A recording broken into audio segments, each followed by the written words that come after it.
Assalamualaikum warahmatullahi wabarakatuh. Dalam pertemuan kali ini, kita akan membahas tentang perkembangan remaja. Sebelum kita membahas tentang perkembangan remaja, lebih baik kita mengerti apa arti dari masa remaja. Masa remaja adalah masa peralihan dari masa kanak-kanak menuju ke kedewasaan yang meliputi perkembangan biologi, perkembangan kognitif, dan perkembangan afektif. Di sini kita hanya akan membahas tentang perkembangan biologis dan sebagian perkembangan kognitif. Langsung saja kita ke perkembangan biologisnya.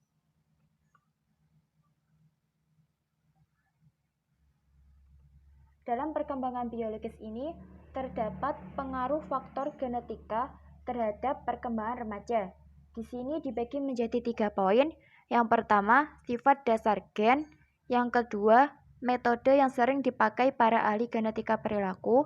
Dan yang ketiga, temperamen. Yang pertama, sifat dasar gen. Di sini ada 3 macam. Yang pertama, sifat dasar gen genotip, yaitu perangkat trait yang diwarisi dari orang tua yang dapat mempengaruhi potensi anak. Misalnya, kapasitas bawaan dari kedua orang tua untuk perkembangan tinggi badan, berat badan, dan lain-lain. Yang kedua, sifat dasar gen fenotip adalah perangkat trait yang ditampakkan oleh individu dalam kehidupannya yang dapat mengacu pada penampilan perilaku anak sekarang. Misalnya, berat badan anak sekarang, tinggi badan anak sekarang. Nah, sifat dasar gen fenotip ini merupakan kombinasi dari genotip dengan pengalaman yang didapat dari lingkungannya. Contohnya, terdapat 2 bayi yang saat lahir ini mempunyai potensi ukuran tinggi badan yang sama. Akan tetapi, karena faktor pengalaman dari lingkungan seperti pemberian gizi dan makanan yang berbeda, sehingga saat mengalami perkembangan, ukuran tinggi kedua anak ini berbeda juga. Sifat dasar gen yang ketiga adalah rentang reaksi. Rentang reaksi adalah rentang fenotip yang mungkin terjadi dari keterbatasan genotipnya, dan tidak seluruhnya perkembangan fenotip dipengaruhi oleh lingkungannya. Contoh, jika ada 3 anak mempunyai genotip tinggi badan, pendek, sedang, dan tinggi, anak yang memiliki potensi genotip pendek mungkin saja akan memiliki tinggi badan yang sama dengan anak yang mempunyai genotip sedang, karena dipengaruhi oleh lingkungannya. Akan tetapi, anak yang memiliki genotip pendek ini akan sulit untuk menyamai anak yang memiliki genotip yang tinggi. Selanjutnya, metode yang sering dipakai oleh para ahli genetika perilaku. Untuk mempelajari pengaruh faktor herediter pada perilaku, para ahli genetika perilaku memakai penelitian mengenai anak kembar dan anak adopsi. Kita bahas yang pertama dulu, penelitian anak kembar.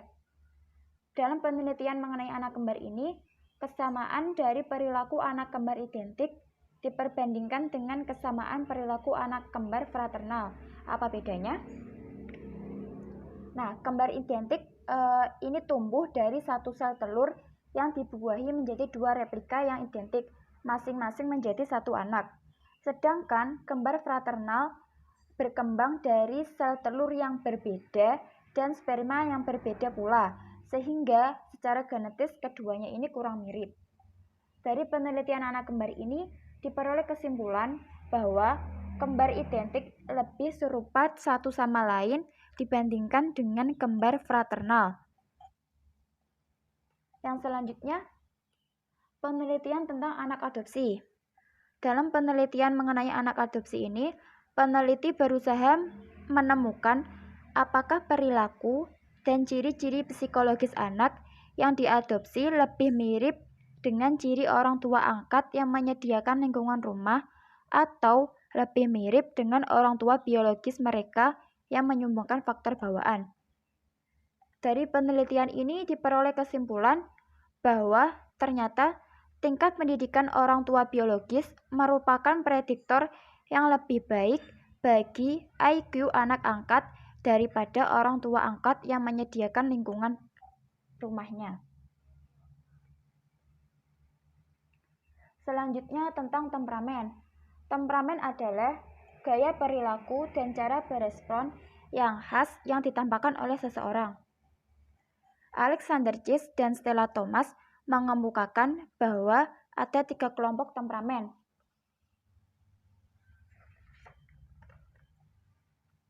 Yang pertama, anak bertemperamen mudah. Biasanya anak ini memiliki suasana hati yang positif, mudah mengikuti aturan, dan mudah menyesuaikan diri terhadap pengalaman baru. Yang kedua,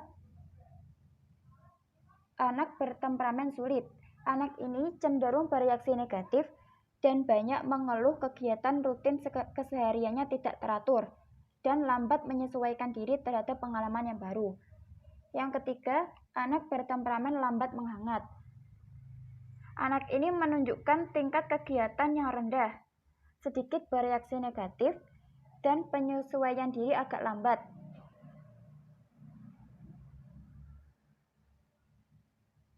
Selanjutnya, dalam perkembangan biologis terdapat interaksi faktor bawaan lingkungan dan perkembangan. Di sini dibagi menjadi 2 poin.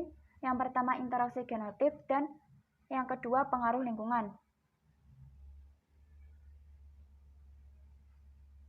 Interaksi genotip. Para ahli genetika perilaku percaya bahwa faktor bawaan dan lingkungan berinteraksi dengan 3 cara, yaitu pasif, evokatif, dan aktif. Kita bahas yang pertama dulu, yaitu interaksi genotip pasif dengan lingkungan. Ini terjadi saat orang tua yang memiliki hubungan genetis dengan anak memberikan lingkungan pengasuh pada anak. Misalnya, orang tua memiliki genetik cerdas dan cakap membaca. Karena mereka cakap membaca dan menikmati kegiatan membacanya, mereka menyediakan buku-buku bacaan untuk anak-anak mereka. Sehingga anak mereka juga akan lebih cenderung menjadi anak yang cakap membaca juga. Yang kedua, interaksi genotip evokatif dengan lingkungan. Ini terjadi karena genotip anak akan menimbulkan jenis lingkungan fisik dan sosial tertentu. Misalnya, anak yang aktif dan suka tersenyum akan lebih banyak mendapatkan perangsang sosial ketimbang anak yang pasif dan pendiam. Yang ketiga, interaksi genotip aktif dengan lingkungan. Terjadi saat anak dan remaja menjelajahi lingkungan yang mereka pandang menarik dan menantang. Pembelian ini juga berkaitan dengan genotip mereka. Misalnya, seorang remaja yang memiliki genotip terampil dalam bidang musik, maka mereka akan cenderung lebih suka memanfaatkan waktunya dalam lingkungan musikal.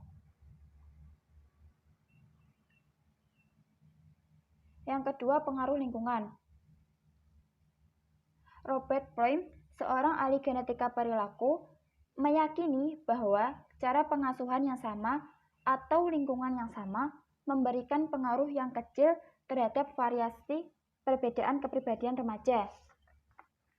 Di sini ada 2. Yang pertama, pengaruh lingkungan yang terbagi, yaitu pengalaman remaja yang juga dialami oleh orang lain di lingkungannya. Misalnya, orientasi intelektual orang tua, kelas sosial keluarga, dan lingkungan tetangga. Yang kedua, pengaruh lingkungan tak terbagi, yaitu pengalaman unik remaja yang dialaminya sendiri, baik di dalam maupun di luar lingkungan keluarga.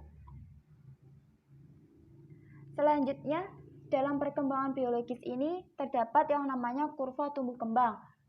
Di sini ada 4 kurva tumbuh kembang. Yang pertama, kurva tumbuh kembang fisik umum. Yang kedua, kurva tumbuh kembang organ reproduksi. Yang ketiga, kurva tumbuh kembang otak dan kepala. Dan yang terakhir, kurva tumbuh kembang kelenjar limfoid. Terdapat beberapa faktor yang mempengaruhi kurva pertumbuhan. Yang pertama, faktor mencari sasaran atau penstabilan diri. Ini terjadi ketika tubuh dalam keadaan terhambat penyakit atau nutrisi yang buruk. Yang kedua, faktor kecepatan kematangan yang berbeda. Misalnya, kepala selalu lebih cepat berkembang daripada badan. Yang ketiga, faktor pengaturan berdasarkan umpan balik. Ini melibatkan penyesuaian diri struktur biologis terhadap umpan balik. Misalnya, sekresi kelenjar pituitari mempengaruhi kelenjar tiroid dan kelenjar seksual. Selanjutnya kita membahas tentang pubertas. Pubertas adalah perubahan cepat pada kematangan fisik yang meliputi perubahan tubuh dan hormonal, terutama terjadi selama masa remaja awal. Di sini terdapat beberapa faktor yang berperan dalam terjadinya pubertas. Yang pertama, faktor genetika. Yang kedua, faktor massa tubuh. Dan yang ketiga, faktor mutu makanan. Selanjutnya, perubahan hormonal. Hormon adalah suatu substansi kimiawi berkekuatan besar yang dikeluarkan oleh kelenjar endokrin dan dialirkan ke seluruh tubuh melalui pembuluh darah. Di sini terdapat dua jenis hormon utama dalam perkembangan pubertas. Yang pertama, hormon endokrin, yaitu jenis utama hormon seks pada laki-laki.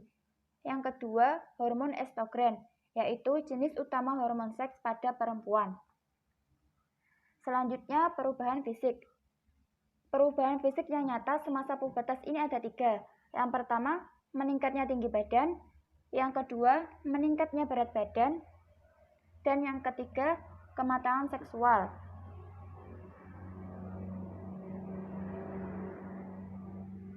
Selanjutnya kita membahas tentang perkembangan kognitif.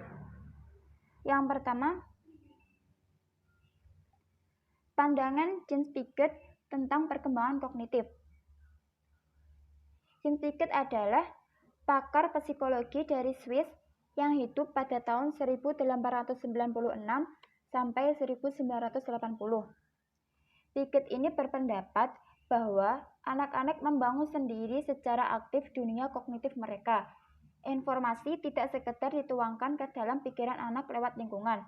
Anak-anak menyesuaikan pemikiran mereka untuk meliputi gagasan-gagasan baru. Proses ini disebut asimilasi dan akomodasi. Yang dinamakan asimilasi yaitu terjadi saat seseorang menggabungkan informasi baru ke dalam pengetahuan yang sudah dimilikinya. Sedangkan yang dinamakan akomodasi yaitu terjadi ketika seseorang menyesuaikan dirinya dengan informasi baru.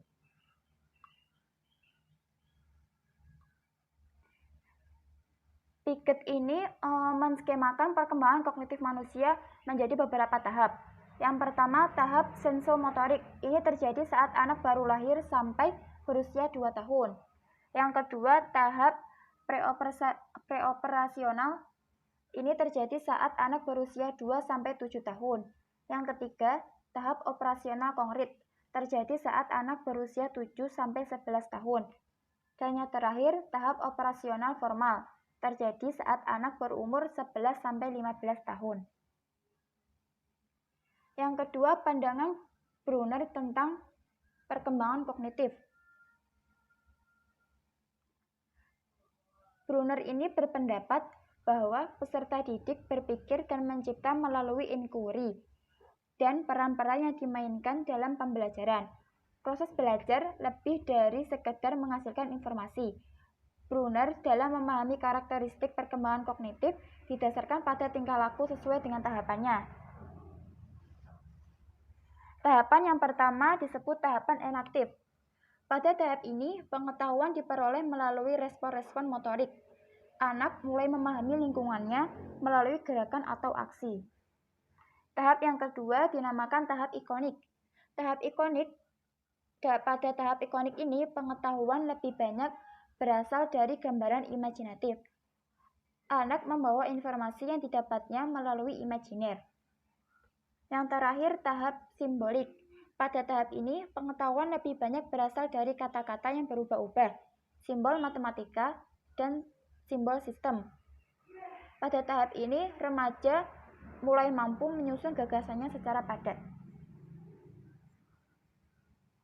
Oke, cukup sekian pertemuan kali ini. Jika ada kurangnya mohon maaf. Wassalamualaikum warahmatullahi wabarakatuh.